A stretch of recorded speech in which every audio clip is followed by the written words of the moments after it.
আমাৰ এয়া শুকান মাছ বেঙেনা বিলাহী সৈতে বনোৱা চব্জি ধুনীয়াকৈ ৰেডি হৈ গ'ল।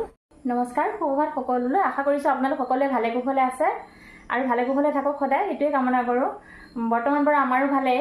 মই কবিতাৰ মোৰ চেনেললৈ আপোনালোক সকলোকে স্বাগতম জনাই আজি ভিডিঅ'টি আৰম্ভ কৰিছোঁ। ভিডিঅ' মানে আপোনালোকে থাম্বনেইল টাইটেল দেখা পাই গমেই পাইছে।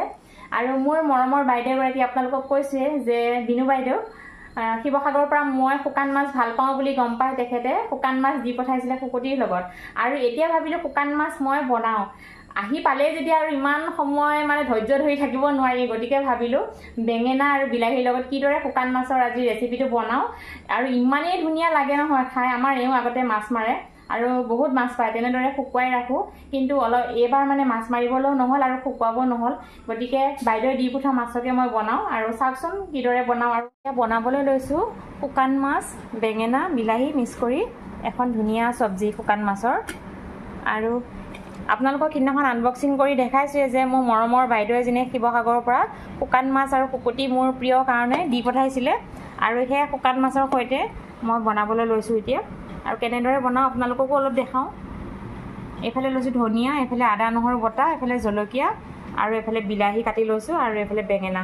আৰু এই মাছকেইটা অলপমান মই পানীতে কোমল কৰি ল'ম, ঘৰত শুকোৱা মাছ যেতিয়া।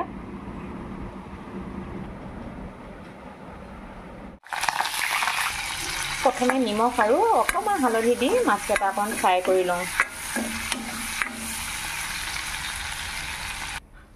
এতিয়া এটা পিঁয়াজখিনি দিছোঁ।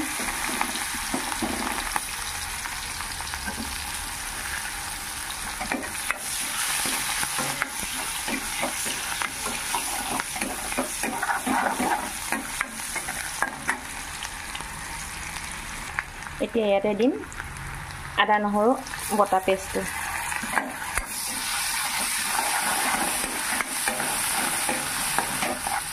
আৰু ইয়াতে দিম দিয়া বেঙেনাখিনি।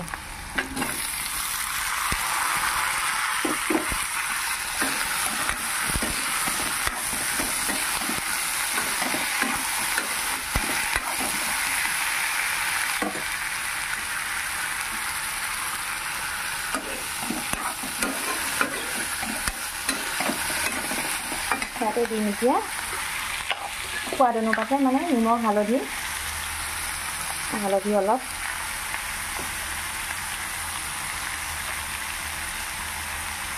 আৰু সোৱাদ অনুপাতে নিমখ অলপ।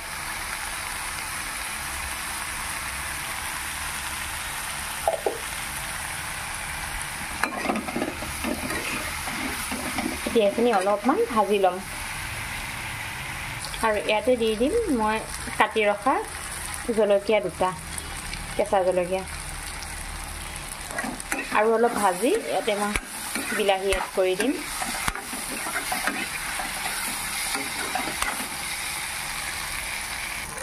এতিয়া বেঙেনাখিনি ভাজি হ'ল, ইয়াতে মই দিম বিলাহীখিনি।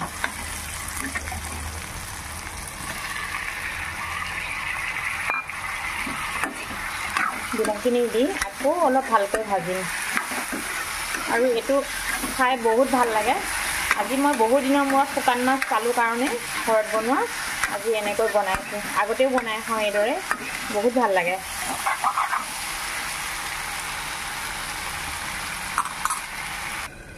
এইখিনি ভাজি হ'ল, অলপমান পানী দি দিম ইয়াতে।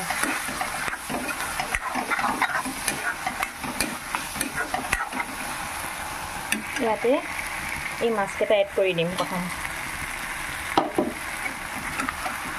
এনেদৰে পানী নিদিয়াকৈও খাব পাৰি ভাজি। আৰু অলপমান মই ইয়াতে পানী দি দিম মাছকেইটা অলপমান সিজিবৰ কাৰণে। আদা নহৰু বটা এইটোতে পানী থৈ দিছিলোঁ।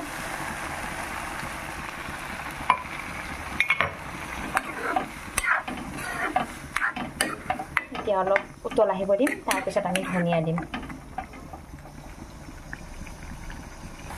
এতিয়া চব্জিখিনি হৈ গ'ল, ইয়াতে মই ধনিয়াখিনি দি দিম চেটিয়াই। এতিয়া আমাৰ চব্জি ৰেডি হৈ গ'ল আৰু বহুতেই টেষ্টি লাগে দেই। যোনে শুকান মাছ খাই ভাল পায় একদম বহুত প্ৰিয়। কিছুৱে বেয়া পায়, যিসকলে বেয়া পায় বেয়া নাপাব দেই আপোনালোকে ভিডিঅ'টো স্কিপ কৰিব শুকান মাছখিনি। এতিয়া মই নমাই দিম। এয়া চাওক আমাৰ শুকান মাছ বেঙেনা সৈতে বনোৱা বিলাহীৰ সৈতে বনোৱা ধুনীয়া চব্জি ৰেডি। এতিয়া আমাৰ চব্জিও হ'ল, ভাত পানীও হ'ল, গতিকে ভাত পানী খাওঁ। আপোনালোকৰ আগলৈ মানে ভাত পানী খোৱা কৰা এইবিলাক দেখাই নাথাকোঁ, আৰু আপোনালোকেও নিশ্চয় খালে আমাৰ অলপমান দেৰিয়ে হয়। এতিয়া ভাত পানী খাই লওঁ।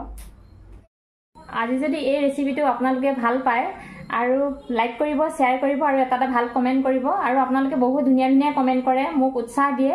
আপোনালোকৰ এটা কমেণ্টে মানে মোৰ আগলৈ যাতে আৰু এটা ভাল ভিডিঅ' প্ৰস্তুত কৰি আপোনালোকলৈ আগলৈ আগবঢ়াওঁ তেনেকুৱা লাগে। আৰু এদিন ভিডিঅ' দিব নোৱাৰিলে বহুত বেয়া লাগে। মইতো কণ্টিনিউ ভিডিঅ' দিয়ে আছিলোঁ, কিন্তু অলপ দিন মোৰ অকণ অসুবিধাৰ কাৰণে কণ্টিনিউ দিব পৰা নাই। আকৌ এতিয়া মাজে মাজে অলপ প্ৰব্লেম হৈছে, হয়তো মই 2-3 দিনৰ মূৰে মূৰে হ'লেও আপোনালোকৰ মাজলৈ ভিডিঅ' আগবঢ়াম আৰু আপোনালোকে চাই থাকিব। দুৰ্গা পূজা আমাৰ সমাগত আহিয়ে আছে, আৰু দুৰ্গা পূজাৰ আগতো আপোনালোকে বহুত ভিডিঅ' পাব। দুৰ্গা পূজাতো ভাল ভাল ভিডিঅ' পাব আৰু চাই থাকিব আপোনালোকে। আৰু আজিলৈ আপোনালোকৰ ওচৰৰ পৰা বিদায় লওঁ। কাইলৈ আহি আছোঁ আৰু এটা নতুন ধুনীয়া ভিডিঅ' লৈ আপোনালোকৰ মাজলৈ। তাৰ মাজতে আৰু এটা কথা কওঁ যে আপোনালোকে সুস্থ থাকক, সদায় নিজৰ ঘৰখনৰ পৰিয়ালৰ লগত সদায় মিলা প্ৰীতিৰে বাস কৰিব। সকলোৰে লগত যাতে, মানুহ জীৱনটো হৈছে দুদিনীয়া, গতিকে সকলোৱে মিলা প্ৰীতিৰে যাতে জীয়াই থাকিব পাৰে, তাকেই কামনা কৰি আজি ভিডিঅ'ৰ পৰা বিদায় লৈছোঁ। নমস্কাৰ।